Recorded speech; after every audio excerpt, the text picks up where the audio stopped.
अस्सलाम वालेकुम व्यूवर्स, आज मैं आप लोगों के लिए बहुत ही मज़ेदार से पेरी पेरी हॉट शॉट्स की रेसिपी लेकर आई हूँ। और इसके साथ मैं आपको एक मज़ेदार सा डिप बनाना भी बताऊँगी जिसको आप इस तरह के स्नैक्स के साथ सर्व कर सकते हैं। और ये बहुत ही मज़ेदार बनता है, बच्चे बड़े सभी शौक़ से खाना पसंद करेंगे। तो इस वीडियो को लास्ट तक ज़रूर देखिएगा। अगर आप मेरे चैनल पर नए हैं तो मेरे चैनल को सब्सक्राइब करें, साथ साथ ऑल नोटिफिकेशन को क्लिक करें। इससे आने वाली मेरी हर नई वीडियो की नोटिफिकेशन आपको सबसे पहले मिलेगी। वीडियो अच्छी लगे तो लाइक एंड शेयर करना ना भूलें। तो चलिए ये वीडियो स्टार्ट करते हैं। तो इसके लिए मैंने बोनलेस चिकन ली है 300 ग्राम्स के बराबर, और उसको मैंने छोटे क्यूब्स में कट कर लिया था इस तरह से। अब इसके अंदर हम ऐड कर देंगे लहसुन अदरक का पेस्ट 1.5 टीस्पून के बराबर।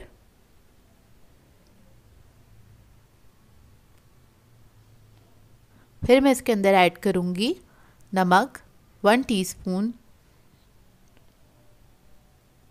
रेड चिली पाउडर ऐड करेंगे इसके अंदर 1 टीस्पून। फिर मैं इसके अंदर ऐड करूँगी ये पेरी पेरी सीजनिंग मिल जाती है मार्केट से, इजीली मिल जाएगी आपको।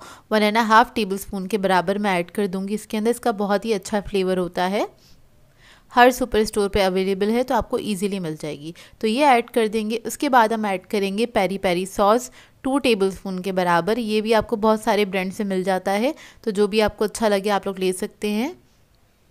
सोया सॉस ऐड करेंगे, तो इधर मैं डार्क सोया सॉस ऐड कर रही हूँ 1 टीस्पून के बराबर। अगर आपके पास लाइट सोया सॉस है तो आप लोग 1 टेबलस्पून ऐड कर सकते हैं। तो इन तमाम चीज़ों को अच्छी तरीके से आपने मिक्स कर देना है। मिक्स करने के बाद इसको आप लोग चाहें तो आधे घंटे के लिए छोड़ सकते हैं, इसका मैरिनेशन टाइम है। और अगर आप इसको फ़ौरन से बनाना चाहते हैं तो आप फ़ौरन से भी बना सकते हैं। तो इसको मैं फ़ौरन से ही बना लूँगी। तो देखिए मिक्स हो गया अच्छी तरीके से।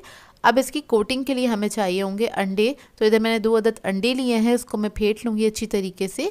इसके बाद हमें ब्रेड क्रम्स चाहिए होंगे और थोड़ा सा मैदा लिया है इसकी कोटिंग के लिए। तो देखिए अंडों को हमने अच्छी तरीके से फेंट लिया है। अब एक बोटी उठाएंगे और उसको हमने लगा देना है मैदा, ताकि जो मसाला ऊपर लगाया है वो सील हो जाए इसी के ऊपर अच्छी तरीके से। फिर हम अंडे में डिप करेंगे और उसके बाद ब्रेड क्रम्स लगा देंगे इस तरह से। अच्छी तरीके से आपने प्रेस करते हुए ब्रेड क्रम्स लगा देने हैं। तो देखिए रेडी हो गया। इसी तरह से मैं सारी बोटियों को कोट कर लूँगी अच्छी तरीके से।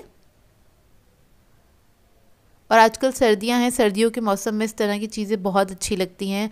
शाम की चाय पे या फिर रात में लेट नाइट मूवी देखते हुए आप लोग ये बना के एंजॉय कर सकते हैं। मतलब बने हुए रखे हो तो आप इसको फ्राई कर सकते हैं, क्योंकि इसको बनाने के बाद आप लोग 1 महीने तक आराम से स्टोर कर सकते हैं। फ्रीज़र में रख दीजिएगा तो ये 1 महीने तक बिल्कुल अच्छे से स्टोर हो जाते हैं। तो देखिए ये सारे रेडी हो गए। इस स्टेज पर आप लोग इसको फ्रीज़र में रख के फ्रीज़ कर सकते हैं। अब इसका हम सॉस बना लेंगे। तो इसके लिए मैंने आधा कप मेयोनीज लिया है।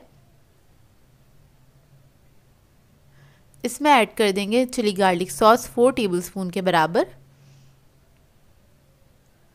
हॉट सॉस ऐड कर देंगे इसमें 2 टेबलस्पून, कोई भी अच्छे ब्रांड का ले लीजिएगा, वो ऐड कर दीजिएगा इसके अंदर। और इसको मिक्स कर लेंगे अच्छी तरीके से।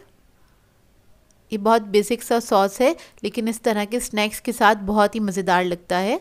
तो देखिए रेडी हो गया है। आप और भी किसी भी स्नैक के साथ इसको सर्व कर सकते हैं। अब जो हमने बोटियों को कोट किया था उसको हम फ्राई कर लेंगे। तो आपने इसको डीप फ्राई करना है। तो यहाँ पे मैंने ऑयल गरम करने के लिए रख दिया था। अब इन सब पीसीस को मैं फ्राई कर लूँगी। तो इन सबको मैंने 2 बैचेस में फ्राई किया था, बहुत ज़्यादा नहीं भर दीजिएगा। और पहले आपने इसको डाल देना है ऑयल के अंदर, थोड़ी देर छोड़ दीजिएगा। उसके बाद आपने इसको मिक्स करना है और मिक्स करते हुए इसको फ्राई कर लीजिएगा, ताकि इसके अंदर इवन कलर आ जाए। तो देखिए फ्राई हो गई है। 5 से 7 मिनट लगते हैं इसको फ्राई होने में। बहुत कम टाइम में फ्राई होकर तैयार हो जाती है और बहुत ही मज़ेदार बनती हैं। तो देखिए रेडी हो गई है। सॉस के साथ इसको मैंने सर्व कर लिया है। अंदर से बहुत ज़्यादा जूसी बन के तैयार होती हैं, ड्राई नहीं होती, ऊपर से क्रिस्पी सी कोटिंग होती है, जो कि खाने में बेहद मज़ेदार लगती है। आई होप आपको ये रेसिपी अच्छी लगी हो। सो व्यूअर्स, अगर आप लोगों को मेरी रेसिपीज़ अच्छी लगती हैं तो मेरे चैनल को सब्सक्राइब करें, लाइक करें, कमेंट ज़रूर किया करें, शेयर भी ज़रूर किया करें अपने फ्रेंड्स के साथ, फैमिली के साथ। तो मुझे अपनी दुआओं में याद रखिएगा। अल्लाह हाफ़िज़।